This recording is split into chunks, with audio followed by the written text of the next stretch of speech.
Hey everybody, welcome back to The Gold Mine. We have another fantastic show lined up. We got Alex joining us, we got Boris joining us. I am excited to get this going. You should be too, so make sure you're liking the show. Subscribe to the channel, hit the notification bell, do all that good stuff, and we will get you your emails whenever we go live, which is of course on Wednesdays, and this Friday, which is going to be a good one too. So make sure you are on board for that. Now, let's get some intros out of the way, and then we can watch a video, and then we can discuss the video itself. So Alex, I'm going to hit you first. Who are you? Where you come from? All that good stuff. 10 to 15 seconds. I'm watching. 10 to 15 seconds. Okay, let's go. First and foremost, husband and father. I got 3 beautiful daughters. I got a son due next month. That is the core of my being. I am an author of Stronger Than Your Pain. Very proud of that 3-year process. I'm also a performance coach, helping men optimize their being, close the gap between who they are now and who they are capable of becoming. For 10 to 15 seconds, I think I'll leave it there, brother. I like it. I like it. Boris, how about yourself? Hello, everybody.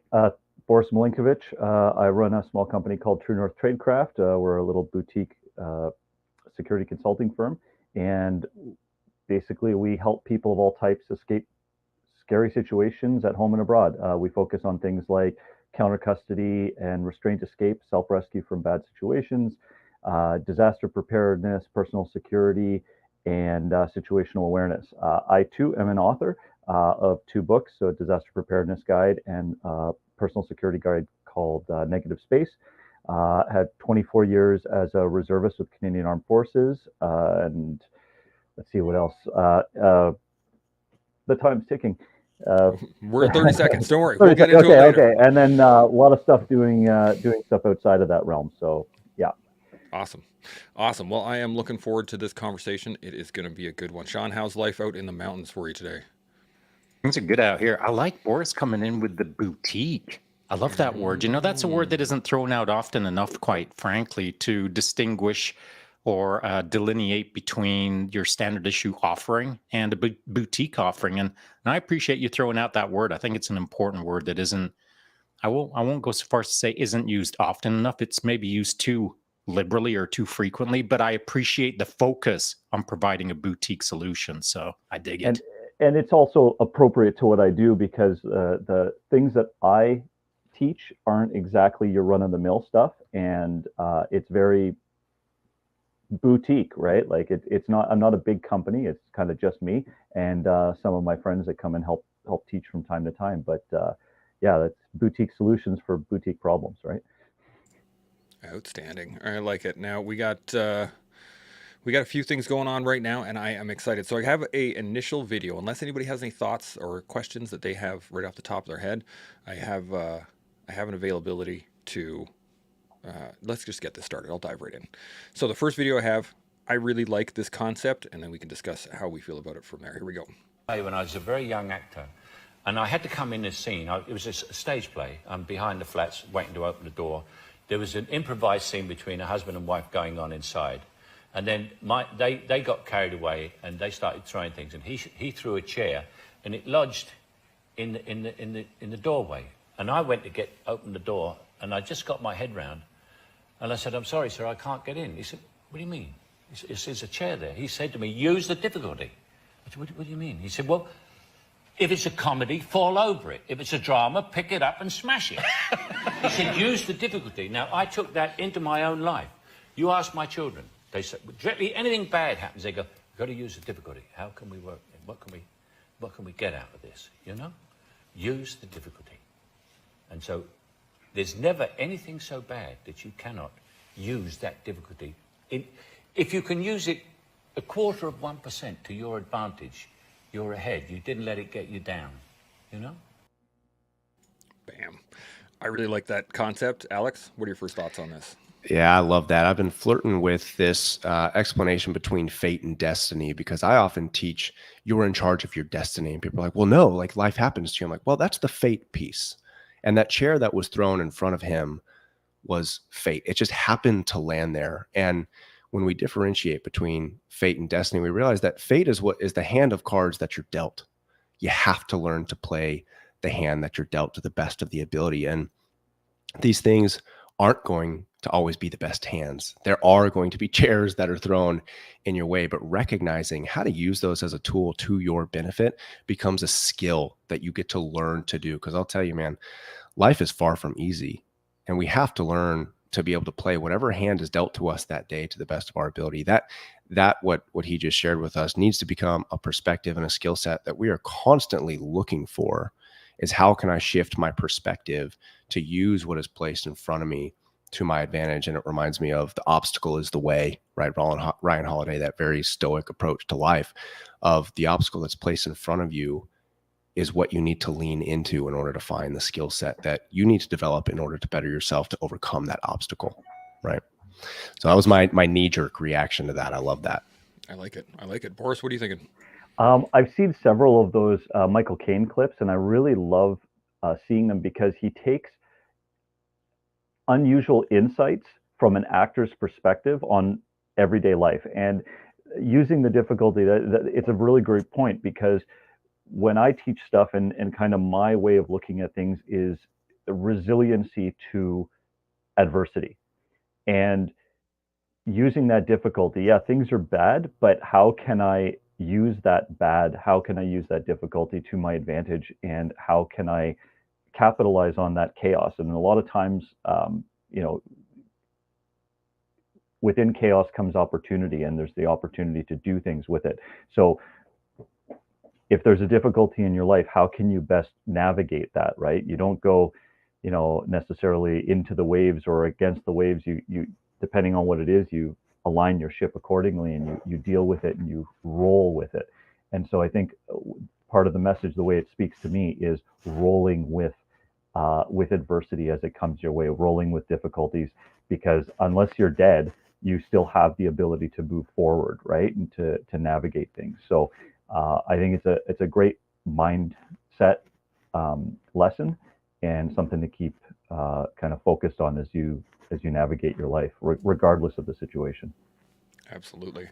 Noel joined us, so I'm going to bring him in real quick here, and then we'll get to some other thoughts here. So Noel, good to see you, buddy. Hey guys, thanks for having me on. I had some time zone difficulties. Just put my daughter to bed, and my Malinois is rambunctious as always, but we got it done. So thanks for having me, guys. It's my pleasure. It was totally my mistake on the time zone thing. So we'll get that sorted for next time you come on. It'll be a great time. Now, I had this video. I'm just going to play it one more time so you can take a look at it, and then we'll get your thoughts on it immediately, and we'll jump right in. So here we go. Play when I was a very young actor, and I had to come in this scene. It was a stage play. I'm behind the flats waiting to open the door. There was an improvised scene between a husband and wife going on inside. And then they got carried away, and they started throwing things. And he threw a chair, and it lodged in the doorway. And I went to open the door, and I just got my head round, and I said, "I'm sorry, sir, I can't get in." He said, "What do you mean?" He said, "There's a chair there." He said to me, "Use the difficulty." I said, "What do you mean?" He said, "Well, if it's a comedy, fall over it. If it's a drama, pick it up and smash it." He said, "Use the difficulty." Now, I took that into my own life. You ask my children. They say, directly, anything bad happens, they go, "We've got to use the difficulty. How can we work? What can we get out of this? Use the difficulty." And so there's never anything so bad that you cannot use that difficulty. If you can use it 0.25% to your advantage, you're ahead. You didn't let it get you down, Bam. Noel, any thoughts on that? First thing that comes to mind is obstacle is the way. What gets in the path, I'm paraphrasing, what stands in the path becomes the path. That's kind of what I'm getting. Or use this thing in front of you to get better or to get something out of it. Absolutely. Shaun, what are your thoughts on this one? Well, I do like Michael Caine, and so I want to make 2 points. The first thing is that one of the reasons that I like Michael Caine is because I was born in England. I was born in a tough part of England called Yorkshire, and Michael Caine kind of is like my kind of guy. He's got a bit of grit. He's got a little bit of, not attitude per se, but he's got a bit of attitude. Swagger. And so I just love the fact that Michael Caine is, to me, the common working man that became an actor. And then throughout his acting, he portrayed the common working man. He played many roles, of course, but he always had that working man background to me. He always had that little bit of grit to him. So I think it's important to establish that in order to say people that we listen to are people who are worth listening to. And it's us, it's me who decides who I want to listen to. And I align with Michael Caine. I don't align with someone who grew up with a silver spoon in their mouth.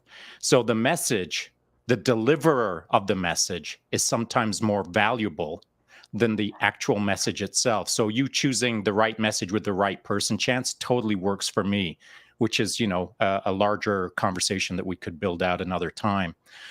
The second thing that I thought of when I was watching that is just looking at the moment, Michael Caine, and stepping back, sort of like the top-down view or the satellite view from 40,000 feet. Michael Caine had an obstacle in his way that he could choose to use well or not. But let's step it back 1 minute, and Michael Caine chose to be there. Michael Caine drove to that moment, got out of his car, walked up, and started doing the scene or determining whether he would get the job. He knew what he was stepping into. And so he had the luxury of the presupposing what may or may not happen. Now that doesn't change how he reacted. It just means that, and I'm going to tease out the bigger idea here, we all get to choose the room that we're going to step in. We all get to choose what we do with the chair. But before the chair appears, we had the choice to make it appear or not. He didn't have to get out of bed that morning. He drove to work.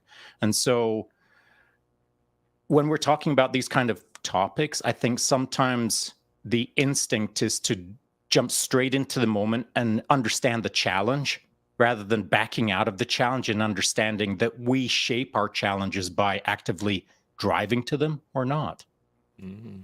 This is a great point. And Alex and Boris and I will come back to you here, and Alex, in a second. We're talking before we went into the green room about that very thing, and that it is when you're entering into something like that, you have to get right with the fact that you're going to suck at the beginning, and you're going to make mistakes, and things are going to happen, and you just kind of have to roll with it and see what happens. Alex, what were you thinking? Shaun, to your point, and a little bit Chance to your point as well, we look at Michael Caine and we're like, oh, this great actor, of course he used that as an opportunity to learn that, whether it's a comedy or whatever, he learned that. But remember at the beginning of that video, he said he poked his head around and he said, well, what do I do now? He didn't know exactly how to utilize that at the time. He was okay sucking and not knowing how to use it first. And it was somebody else that instructed him, the great Michael Caine, to come in and say, hey, here's how you use it. So oftentimes, and I'm calling this the successful living paradox right now, we look at Michael Caine as this really successful guy, and we're like, oh, I just need to live like he does because that's what successful people do, not realizing that they had to go through the learning process themselves in order to achieve that level of success in their life. They still had to learn. All these great people that we look up to had to find a way through these obstacles and to utilize these obstacles as the way. And so I just don't want us to forget that even Michael, this really great world-renowned actor, still poked his head around the door and asked, well, what do I do? He still didn't know. He still had to be instructed and coached and guided by somebody else to learn how to use that as a tool. And then once he learned it, great, he applied it. But even somebody at that level had to learn the lesson from somebody else and be taught. I think that's really important to distinguish as we look at really successful people. They all had to go through it. I think it's a great point. Absolutely. Boris, you got any thoughts on this? Yeah, and just further to Alex's point there is that everybody starts at the bottom, right? Like everybody starts not knowing. It's not like you just wake up one day and you're really good at something. You have to put in the time and the effort, the focus and the sacrifice to become that good. And it's a combination of your own personal drive, but like, somebody instructing Michael Caine to actually do it in a certain way. And it's a combination of those things. And when you marry the two together over a long period of time with a lot of effort towards that goal, you'll have success, right? But if you're kind of to speak to Shaun's point about someone who was kind of born with a silver spoon, suddenly a lot of that challenge may not be there, right? And having a bit of a grittier start and having to claw your way to get to those goals rather than someone just providing them for you, you're going to end up in a place where you learn lessons along the way, which allow you to build on those lessons and to build a stronger foundation, to be more resilient as you go. I like that a lot. Noel, what are you thinking on this? I'm sorry. I just had to wrestle down my Malinois. So I'm sorry for missing that, guys. Like I said, it's kind of No worries. crazy right now. Could you recap on? Yeah. So basically, we're just going around again. Shaun, you want to hit your point one more time? You're still muted there. All kinds of problems. I love this. There we go. It's all good. It's live. I'm gonna switch it to a different subject rather than reiterating, since it seems we've kind of gone around. Just to carry on, I just quickly looked it up. Chance, you know how many times I look up information during a podcast? Never. And so, for whatever reason today, I thought it was important that I look up Michael Caine to establish his track record. And so he was born in 1933. And he didn't start acting until he was in his early 20s. And now he's had over 100 films, 100 movies. So why does it look easy for Michael Caine towards the end of his career? Because he'd done it a boatload of times. He started off from not knowing what to do with the chair in the doorway. I mean, that's crazy. To over 100 films where it all just seems so easy peasy. And in a Cockney accent, lemon squeezy. So I think that Michael Caine is a great transformative story of a guy who stayed in his craft and stayed within his lane, by the way. His lane that was created for him. Tough Cockney actor, plays the tough guy or plays the particular role that wasn't very common back in that time. The leading man, as it were. They weren't like scoundrels or rough and tumble. I mean, there's lots of that now, but back then there wasn't a lot of leading men that were like Michael Caine.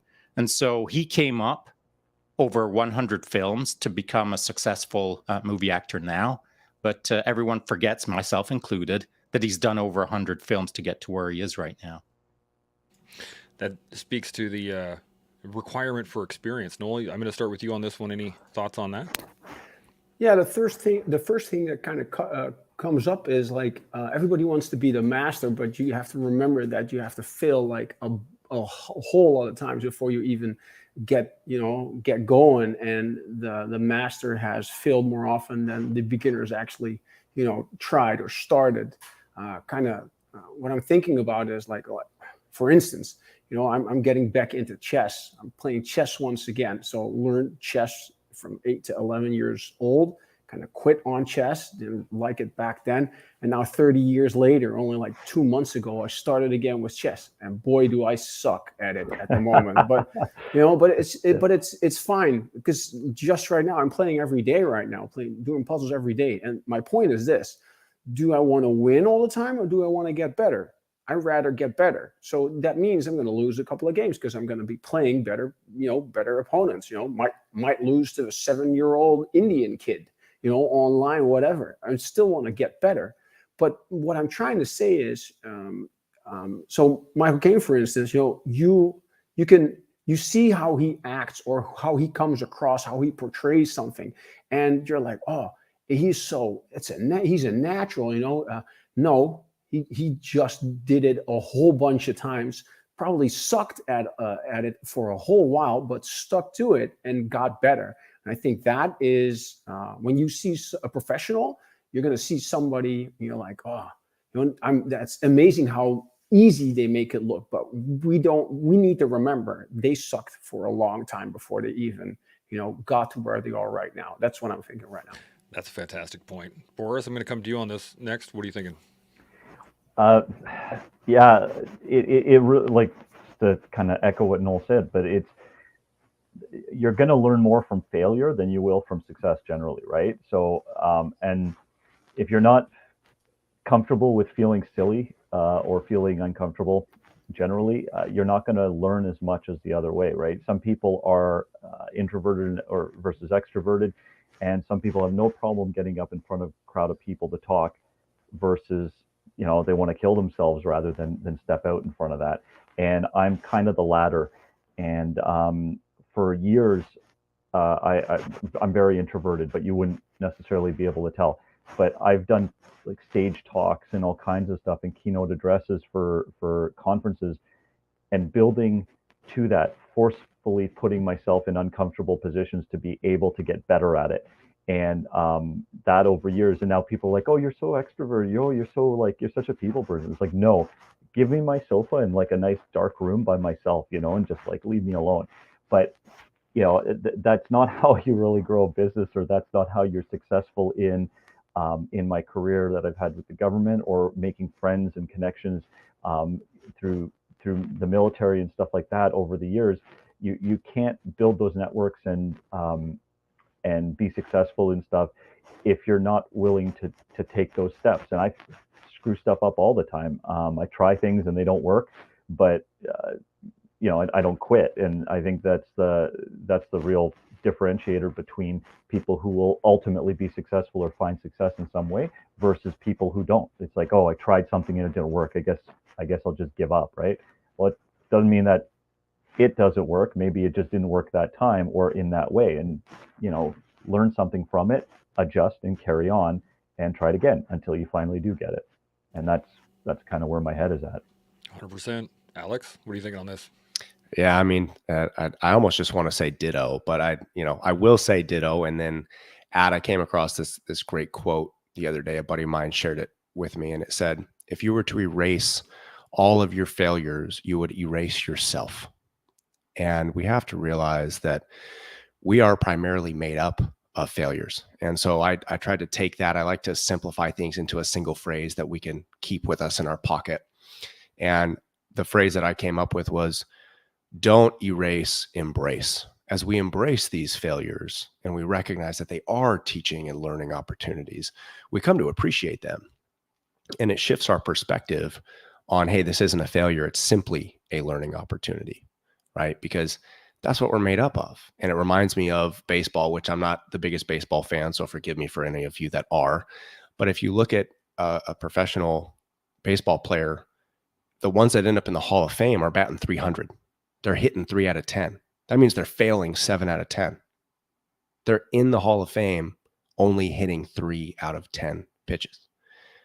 That is a beautiful summary and statistic of life. Like, as long as you're stepping up to that plate, I'm sure those 100 movies that Michael made were not all home runs, but he kept stepping up to the plate and he kept swinging.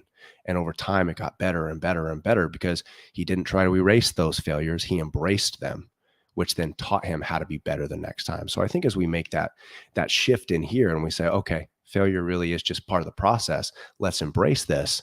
We give ourselves grace to move forward, and we are allowed to grow into what it is that we're trying to become, whether it's a craft, an individual, whatever it is. Yeah, absolutely. One thing I say to my boys all the time is mistakes are how we learn. And both my boys they're perfectionists. They really want to be able to just succeed right off the bat. And they'll get emotional about it. They'll have a really hard time when they make a mistake or they'll fail or things won't work out the way they expect it to. And I'll just be like, no, it's all good, man. Mistakes are how we learn. What do you want to do differently next time? And then we can engage that directly and keep that intention in our minds. It's a fantastic idea. Shaun, you got any additional points on this? I do. It comes out of a single word that Noel used, and that was professionalism, or as a professional. And so Michael Caine at one point was an amateur.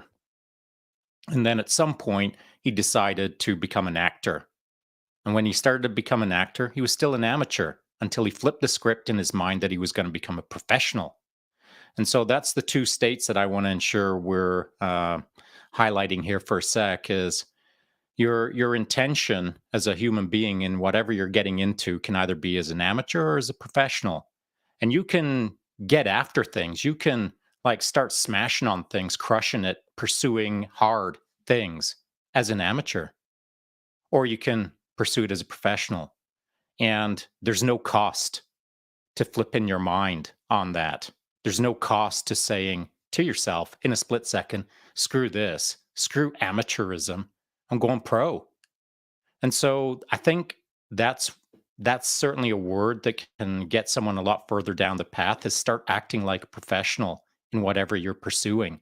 And I mean like baking a cake or riding a bike or throwing a frisbee or making a paper airplane or whatever it is that you do. Approach it like a professional rather than an amateur.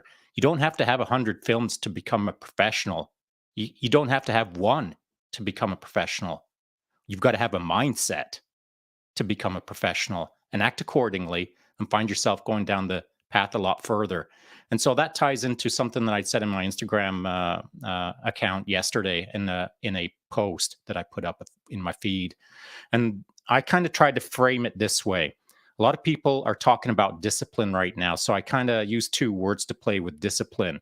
One is the routine of discipline, and the other one is the discipline of pursuit.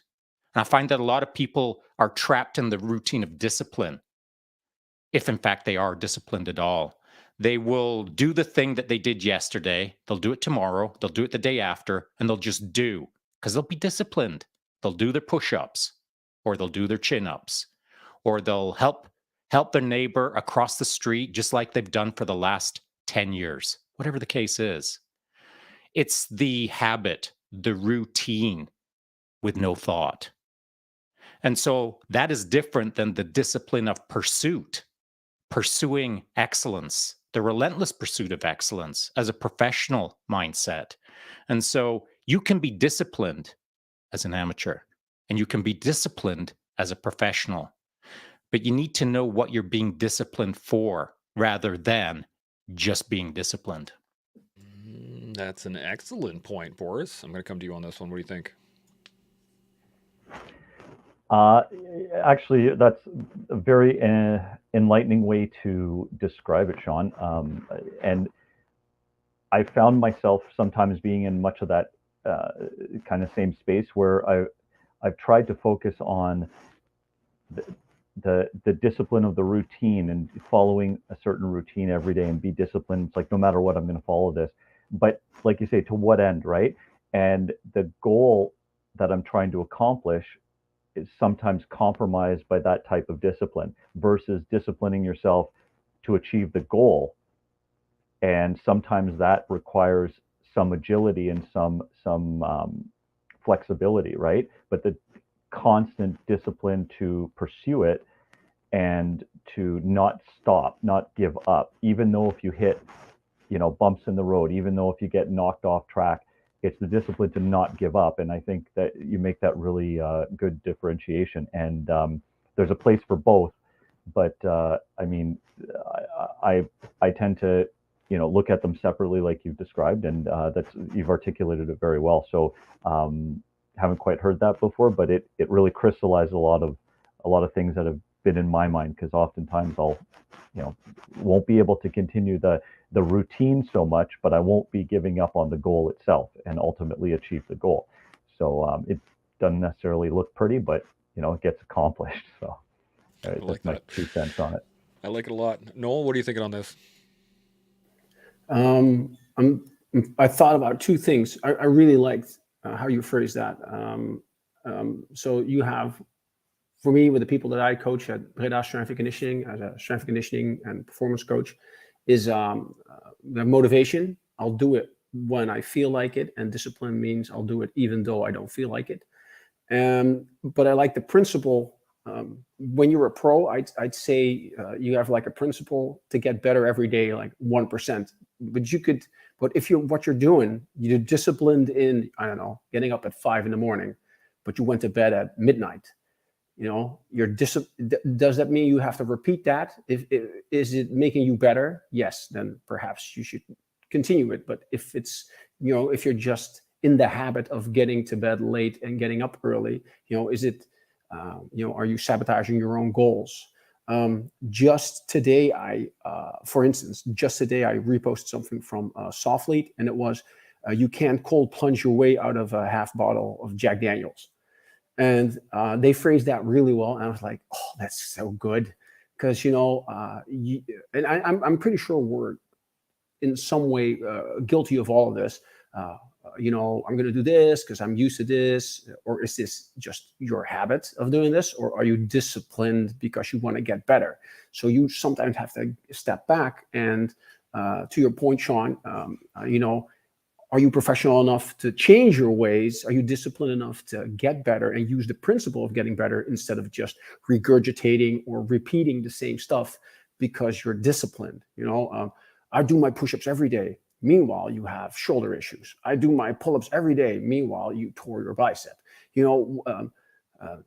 So I really like that part about being humble enough also to take a step back and look.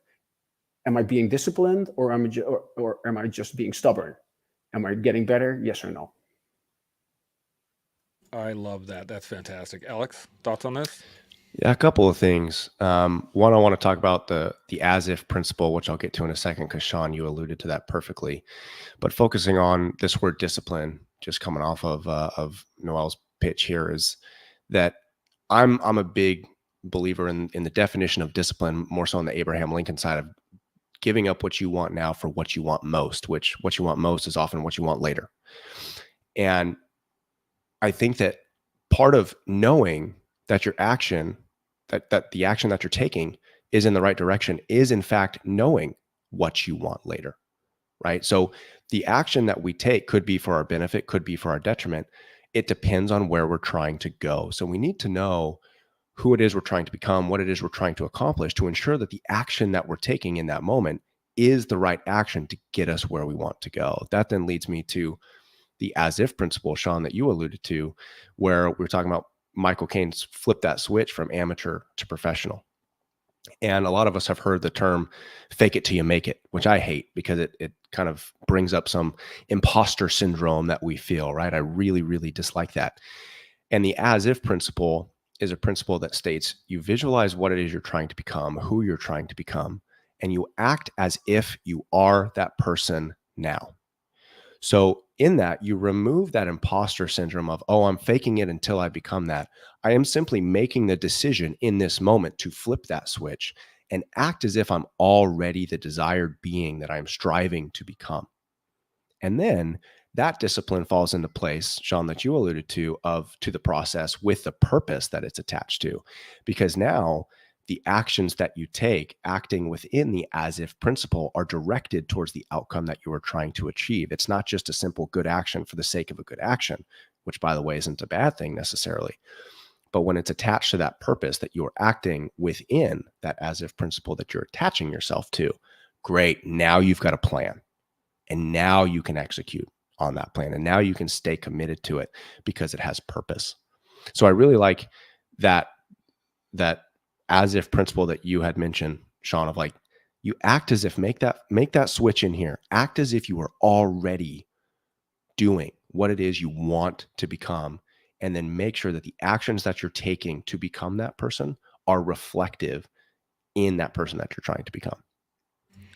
This is a great point. I have another video I got lined up here for it. Actually lines in exactly what we're talking about here, but I think the key in my mind is not so much making sure that we're not acting like somebody else, right? It's not a illusion of I want to be like that person or I want to be like that person. It's that I am going to be me in 10 years doing X, and that's that. There's no expansion upon that.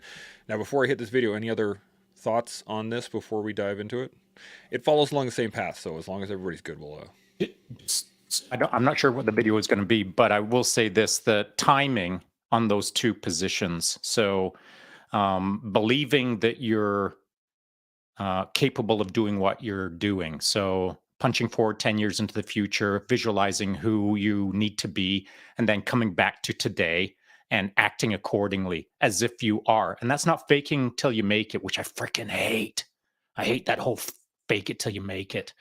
But act it until you make it. And by act it, I mean own it, freaking do it, live it, don't pretend it. And to me, those are radically different things. So act accordingly, but know that the timing on acting accordingly and your purpose don't have to line up simultaneously. So as the example, this collective thing that we've been doing and this gold mine podcast that we've been doing, we had the purpose like before we started.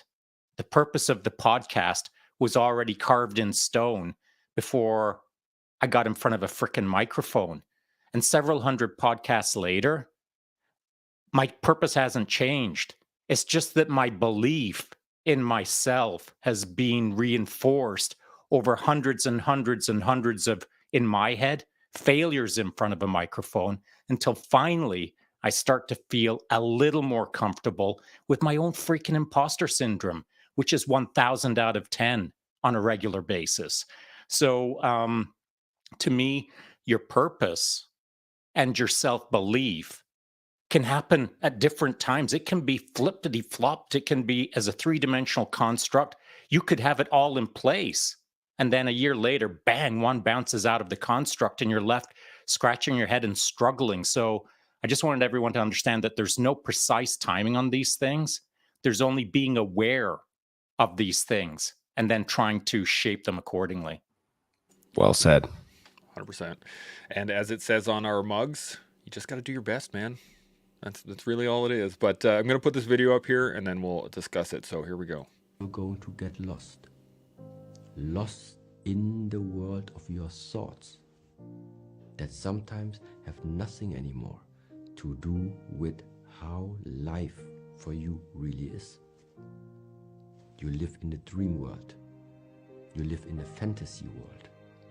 This can happen very, very quickly if you are using too much of these type of methods: music, self-affirmation, visualization, all of these things. If you do not test, if you test, you can use everything. Bam. I think this goes into what we're talking about quite a lot. So let's pass it around again. Alex, I'm going to come to you first. What are your thoughts? Yeah, I'm kind of looking through the lens of the one word that he said in there, because I was just working with a client on this, but the visualization piece. And I love this quote. I think it's by Henry Ford, who said, "Vision without action is just hallucination." And I love that, because he's saying the same thing here. We need to go put these things to action. So when it comes to the visualization, the dreaming, it's all beautiful, because we need to be able to paint the picture of, hey, what do we want? But I'm a big believer in knowledge is not power unless it is applied. We have to go on an experiment. We have to write. And this kind of ties back to our failure thing too, right? You're going to go and you're going to test. You're going to visualize, you're going to test. You're like, that's not it. You're going to visualize, you're going to test. That's not it. And so we have to recognize that that is simply part of the pattern. We have to get up and execute. And in what I teach, like, we need to grab hold of our thoughts. We need to maintain our self-talk. We need to be able to then go and act, because if I know all of these wonderful things and I have everything in theory, but I don't put it into practice, it's useless. I can just sit on it, right? And so we have to recognize that the action is truly what is going to get us to where we want to be. And Shaun, to your point, it doesn't necessarily have to be crystal clear. It doesn't have to be this perfect vision that we have before we go and execute. Execute, fail, learn, pivot. Execute, fail, learn, pivot, right? It's you're strict with the goal, but you're flexible with the means. Go put things to the test, go try things out, learn from those things, embrace the failures as teaching mechanisms, and keep moving. But try and aim towards the purpose, the desired outcome that you're looking for, and be flexible with the way that you get there, because you're never going to have it all figured out. I like that. Noel, what are you thinking? Alex phrased it really well. First thing I'm thinking about is you can talk about it or you can be about it. I think so. I coach some clients that want to be in Special Forces, Marine Corps. Remember, I'm in the Netherlands, so it's the Royal Netherlands Marine Corps or the Dutch Green Berets, etc. One of my clients said something I really liked, and that was, if I translate it from Dutch to English, I've already decided that I'm gonna make it. So now all I have to do is do it. So he still needs to do all that stuff, but in his head, he's already decided, I'm gonna do this. And he used visualization and breath work and positive affirmation. I can do this. I'll be fine. I got this. So stuff he would, keep saying to himself during like the elementary commando course and the advanced commando course and everything. And the guy, the gentleman that we saw in the video, I've seen couple of his videos, and I think what he says is really nice because, you can believe you can beat Usain Bolt in a 100-meter sprint, but you're still going to have to do it. But so to some point, belief in yourself, or how you talk to yourself, or how you speak out loud, the words you say become the house you live in. To some point, yes, what, I'm not going to be able to beat Usain Bolt, even with a head start or whatever. So it comes down to reality, yes, but I think you do have like the other side of a medal. I think what you say and then what you do, that kind of goes together, but it does have to be based on reality. Don't tell yourself you're bulletproof and get in front of a gun, and you're going to be very disappointed. Yes, 100%. And I was going to say, if anybody's going to beat Usain Bolt, it's going to be me, because I'm going to shoot him in the leg before we even begin, and then I'm just going to go. That's the only way I'm going to win. Boris, thoughts on this? Yeah, I'd shoot him too. Just make sure you get that really good head start on him.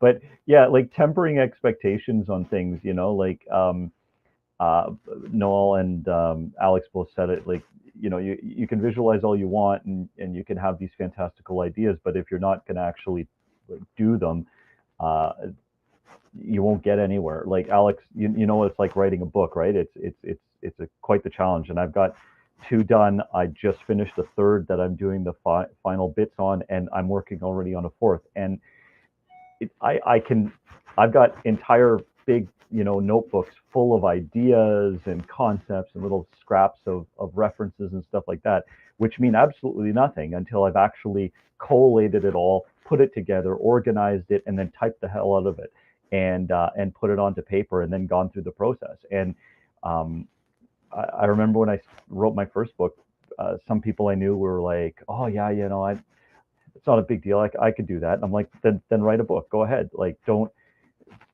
Yeah, sure, you can shit talk me all you want, but like, if you're not going to do it too, then you don't have anything to really say about it.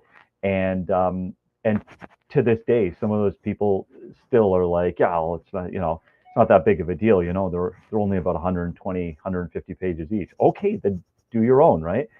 But also the flip side of that coin, right, is kind of the realities and the expectations that one has. It's like, yeah, I'd love to be able to beat, Usain Bolt in a race, but there are realities. But could I improve myself to a certain extent, right? And that's, though there may be realities like, yes, I'd like to be a billionaire, okay, maybe not, and maybe I don't come up with the best concept that can grow into that kind of business.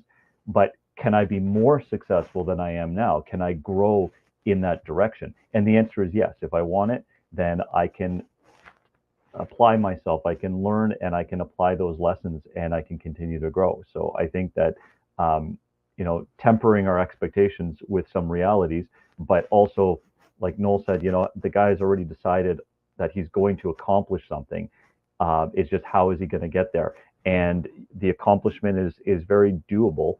It just requires that sacrifice and that input.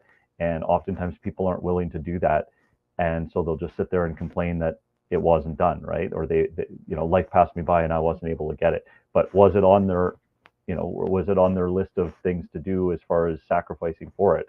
And if the answer is no, then clearly that's why. 100%. Shaun, thoughts on this? So in regard to visualization, first time I ever bumped into it, it wasn't even a word. I mean, visualization wasn't a formal product, or wasn't a consideration. Back in 1989, I was on the national parachute demonstration team called the Skyhawks, and we were going up to altitude, and I saw a guy, Michel was his first name. He had his eyes closed. He was doing some dirt diving in the plane, all of the good stuff. And I looked at him and thought, what the heck is that bro doing? And then a few seconds into it, I thought, oh, I see what he's doing. And I was never formally taught it. But from that moment on, that's when I started visualizing. And I've been visualizing my entire life ever since. And it's not something that I went to Visualization 101 to get college credits. It's just I've been doing it my entire life. As I walk down a dirt road, I'm visualizing. As I'm riding my bike, I'm visualizing. As I'm sitting here, I'm visualizing. And so how to best explain visualization that will get you places versus visualizing that will create a dream world, which I believe, Chance, was the part of the video that you were referring to. And so I do believe it comes down to two things, or at least the two tools that I use anyway. I'm sure there's many more to understand how visualization does work, not should work. And so how it does work is you visualize whatever you visualize, and then you freaking pressure test it, man. If you think you're the world's best fighter, well, sign up for BJJ and put a white belt on, see how it plays out. That's called pressure testing. So you have an idea in your mind, you step onto the mat, you're going to kick everyone's ass, you limp home crying, and you hop in an Epsom salt bath and you reconfigure your visualization. That's called pressure testing. That's called reality. And so that is one way to figure out how visualization works for you, to get you out of the dream world and into the real world. You must test your visualization. The second piece is, the other tool is that the moment that you start visualizing whatever, you should visualize, at least this is what I do, you should visualize 10 years into the future to see if you're willing to pay the price on the visualized outcome that you're seeking, which is what I did with the collective. All through my life, I do 10-year projects. If someone hits me up, hey, would you like to design the world's best Frisbee? And if I say yeah, before I say yeah, I've shot forward 10 years into the future to see what my life is going to be like as a freaking Frisbee maker. That's what I did with the collective. The moment that this idea popped up, and I thought, I'm going to have to think about what my life is going to look like over the next 10 years. I knew that I was going to have to get in front of a frickin' microphone, which I did not like the idea of. I knew that I'd be doing it every day, which I did not like the idea of. I knew that I'd be exposing myself to the world, which I did not like the idea of. I knew that I was going to say dumb things, which I did not like the idea of. All along the way for 10 years before I spoke one single word into a microphone, I thought about, quote unquote, in my mind at the time, what a freaking hell I was going to go through to get to this point, to get to 10 years. So now I'm like a year and a half into it, or whatever the case is. I still got another 8.5 years until I figure out if I'll keep on doing this nonsense. And I probably will, because that's what I do with my life. I said a 10-year project. I visualize what my life is going to look like. I wonder if I'm willing to pay the price. And then I get on with it. And what is the price? The price is me facing me, giving up all the things that I don't want to give up. And then realizing that it's worth doing it if my purpose is strong enough. If the cost to me is worth paying for the thing. And the thing is the collective. The thing is the group that's wrapped around us, trying to serve at a higher level and all of that good stuff. So I wrote off my visualization costs because I realized that it was a price worth paying for Shaun personally. Now I'm in the game. I'm digging it because I get to talk to cool people. I learn a whole pile of things. My life is way richer for it. But I can assure you, when I first started out, that very first visualization as I punched forward into the future, I did not like what I saw. And I never would have done it if not for the higher purpose. So I didn't get lost in my fantasy world of thinking I was going to be Joe Rogan one day. What I did do was I got real with myself and thought, I'm going to freaking hate this thing for at least a year. Once I got over that, now I'm okay, because the price that I'm paying is worth the result that we're getting. I just thought I'd throw that out there. That's a great point. Yeah, Alex, what do you got? So again, I like to simplify all these really profound thoughts that we're all sharing here and mind melding with one another. Try and get it into a phrase that, again, we can put in our pocket and take with us. And I think what we're boiling down is there's the art of the possible, which is what I hear in the corporate world all the time. Let's think about the art of the possible. What can we do? And then it comes down to the art of the probable, which is often something we overlook, right? We just fixate on the art of the possible. And Shaun, what you just described is you saw the art of the possible. What is it going to look like in 10 years, which I subscribe to as well. How far out can we reach? 7 to 10 years is a good time frame. And then it's like, oh man, that would be so cool. Those are the possibilities. Great. Let's dial this back and recognize what those costs are. Are you willing to pay them? And we start putting this possibility into the confines of your reality, and how does it fit? And what can you pay? What kind of price can you pay for this? And is that enough to pay off the cost associated with this? And is the purpose more heavily weighted than the pain associated with the process to get you there? Right. So if we're going to be walking away with one piece from that, I think the art of the possible needs to become the art of the probable, to make sure that we're actually willing to do those things. Yeah. Sorry, there is one more word in there that I got to throw in, and it just comes from my tier 1 days. And that is, there's actually a whole other art called the art of the impossible, which is the thing that I like doing the most, to be honest. Love that. Shaun, everything Shaun does is impossible, which is fantastic. I mean, he's 60. If you think about that, like when we were kids and we looked at 60-year-olds, I did not picture Shaun, right? I pictured somebody with full gray hair sitting in his rocker chair, that's not smashing it on his mountain bike and smashing off push-ups all over the time. But the point that I wanted to bring up, and I want to ask you guys this question, is first off, nothing is going to happen overnight, right? And I think when we're young, we kind of expect things to just happen. Like, oh, yeah, okay, well, now we're doing this. Oh, now we're doing this. But none of it ever happens overnight. And jiu-jitsu is a great example for this, in the fact that you're looking at around 10 years on average of consistent training to just get to your black belt. And then once you're there, that's like the beginning of jiu-jitsu. Then you got to like learn the rest of it, right? So it becomes a whole nother ball of wax. But the point that I wanted to make is the same line we use in the military all the time, is no plan survives first contact. So anytime you visualize something, anytime you come up with an idea like, oh yeah, the collective is going to be great, and we're going to have this awesome studio set up, we're going to be going all over the country and talking to people, and this is going to be awesome. And then you do your first podcast and you're like, okay, I think I might have to adjust these concepts a little bit. And I just want to get your guys' thoughts on, not only how you do it, but how you expound that to others, that, it's going to take time. And if you can take time out of the equation, like Noel's client there, who just said it's going to happen, it's a matter of course now, I'm just going to work through it. How do you expand that to other clients that are struggling with it? Noel, I'm going to start with you. What do you think? Yeah, thanks. I usually tell my clients that it's going to take longer than they expect.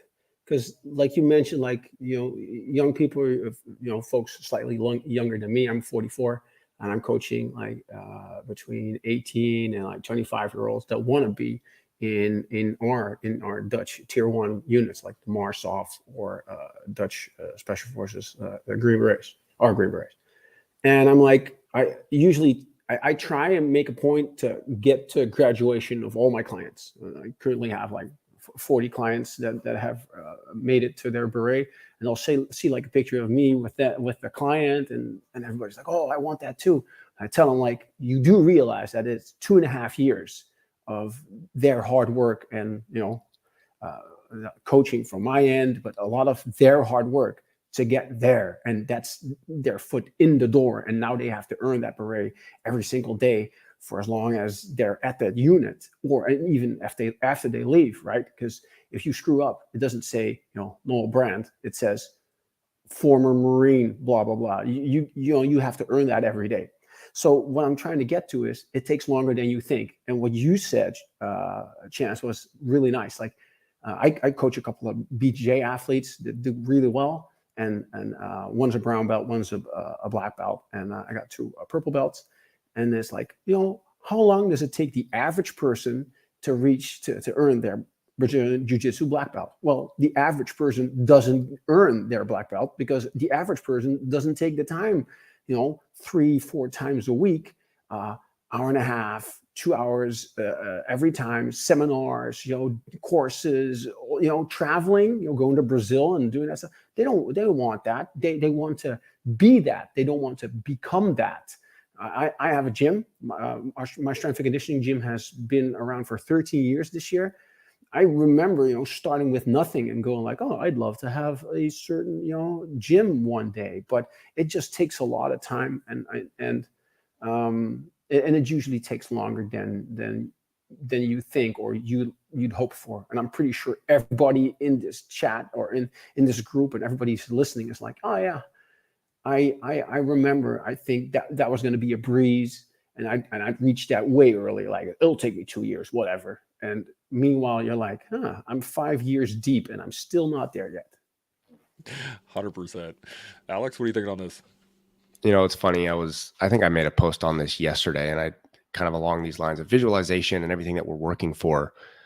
The life that you want, it already exists out there. If you can visualize it, you can create it. It already exists. What's stopping you from achieving that lifestyle is you. Noel, as you just said, you have to become that thing, that opportunity for you to be a special operator. That life exists, but you have to become it. So everything that you have done up to this point has made you the person that you are. If you want to change that and achieve a different outcome in life, you need to become the person who is worthy of receiving that lifestyle. So me as an entrepreneur, for example, I want this really big podcast or this really big successful coaching enterprise. Okay, that exists for me. I can see it. I know it's there. It's tangible. I can feel it. But I have to become the man who is capable of shouldering the weight of that enterprise. And right now, I will be the first one to admit I'm not capable of doing that yet. I have to go through the motions. I have to train. I have to experience. I have to fail. I have to learn. I have to become in order to be able to receive that from life. And so if we're recognizing, okay, it already exists, just like your client, Noel, is like, hey, he made the decision. It's already there. He's gonna get there. That life exists for me. Now I have to just put the time in. And who knows how much time that is, right? It is an unknown. So if we can remove that time variable and just recognize it comes through the process of becoming, and I'm committed to becoming regardless how long that takes, then the outcome will be a natural byproduct of the process of becoming. I will get there. And so remove that time variable, focus on, am I truly, as an individual within my cohort, whatever it is you want to focus on, am I in the process of becoming the person who is capable of receiving the lifestyle that I want? Because there is a cost to it. And if you're not willing to pay that cost, if you're not willing to shoulder that weight, it's not going to come to you. You have to be willing and ready to deal with it and recognize, it's the cliche of be careful what you wish for, because you might get it, right? And if you do, are you capable of handling that? So for me, it comes down to, we need to spend our energy focusing on us, not the time that it takes, but the process that's in front of us to become the person who is worthy, capable, responsible enough to shoulder the weight of the desired lifestyle that we want. 100%. Boris, thoughts on this? Yeah, a slightly different perspective in a bit of a story that I once heard. One of the things that I teach is covert entry. So that's like lock picking, lock bypassing, entry into buildings and containers. And one of the stories in one of the many courses that I've taken over the time was how clients would have a locksmith come to their house, right? And they're locked out of the house, and they say, my keys are locked in. Can you help me? So the locksmith, who's been doing this forever, comes up, does a couple things, and in like 10 seconds opens the door, right? It says $200, right? The guy's like, what the hell? $200? That's 10 seconds. Like that doesn't seem fair. And it's like, yeah, but what about the 20 years it took me to make it 10 seconds, right? That's what you're paying for, right? So here you go. And it's kind of funny because you see this, a lot of people are at these really high levels, and they're like, I want to be just like you, right? Or whatever. And you're so skilled, you're so knowledgeable and all this stuff, but few people at the beginning stages are willing to kind of accept that doesn't happen overnight, and that takes a lot of time. It takes a lot of sacrifice and a lot of input and a lot of work. And generally people just want it handed to them rather than putting in the work. But through persistence and perseverance and focus on that goal, like Alex says, you'll get there. You'll be able to build that foundation and build yourself upon it. But if you don't start at the bottom and start building your foundation properly, then you're just going to be this kind of paper tiger, and you're not going to have that success, right? So being able to actually understand that greatness or a certain level of skill or what have you only comes with putting in the work over a long period of time and learning from all those failures along the way. 100%. Shaun, thoughts on this one? I think that in order to help other people move forward in their path, just as Noel said, he had a client or someone had mentioned to him that you got to be about it. You got to be it. You got to be about that life. And anything that is extraordinary requires extra to the ordinary. So to be extraordinary, you've got to be about being extra. Not talking about it. You got to do it. You got to do the extra to become extraordinary. So in my mind, this is how I think of it. You've got to tell yourself, no one else. You got to tell yourself you're going to be about it. And then you fricking get on with being it. And as you're being it, after a few years, 5, 6, 10, 27 years later, you're it. And now you can talk about it.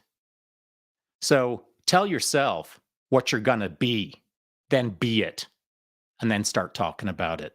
That's the only way I see as closing the loop on how it's the obviousness of starting from a blank slate and becoming a thing, and then being able to explain it to others how they too can achieve the same process, the same pathway, the same success. So anything that can be achieved in 1.5 weeks, I'm not interested. It just is so not interesting to me. Anything that has value to me has to have a cost. It's got to leave a mark, and it's got to leave a mark for a while till you work through the problem, become the thing, so that you can illustrate to others how to become that thing. Yeah, 100%. I think I've said 100% 100 times already because I agree with everybody along this whole thing. And I want to say thank you guys. It's been a fantastic conversation. We're a little bit over an hour now, but really do appreciate it. Noel, Alex, Boris, Shaun, thank you guys. This has been fantastic. Let's go down the line here and we'll get any final thoughts. Anything still burning in the back of your head, and then we'll shut it down for the afternoon. Let's start. Noel, you're on top. Hit us up. One thing that came up a couple of times in my head is a quote from Jordan Peterson, and that is, you're going to pay a price for everything you do and everything you don't do. You don't get to choose to not pay a price. You get to pick your poison, and that's it. So if, like what Shaun said, like times, to kind of what Shaun said, like time's going to pass anyway. So you might just invest your time into something that you think is worth your while. That is a personal goal that you are invested in. And that means you're invested when it's good. And that also means you invested when it's not good. But, and I think for people in general, personally, I'm a guy. So for me personally, I think also Viktor Frankl said something like, you have to, it's not in an easy life that you're going to be happy with. You need a worthwhile goal, and you need to work towards that. That's all I had to say, man. 100%. I love it. Alex, final thoughts?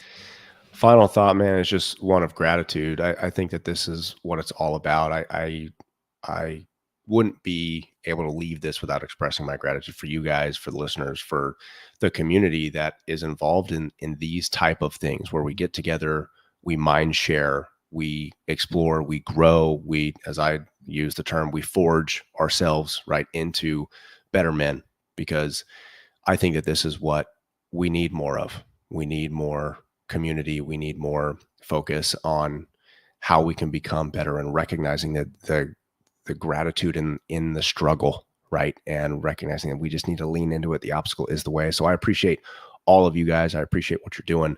I appreciate you having me on here. Honored and humbled, man. And just wanted to wrap my piece with gratitude, because it's something I'm focused on myself, is making sure I'm making the conscious decision to find gratitude in all that we're doing. So thank you guys.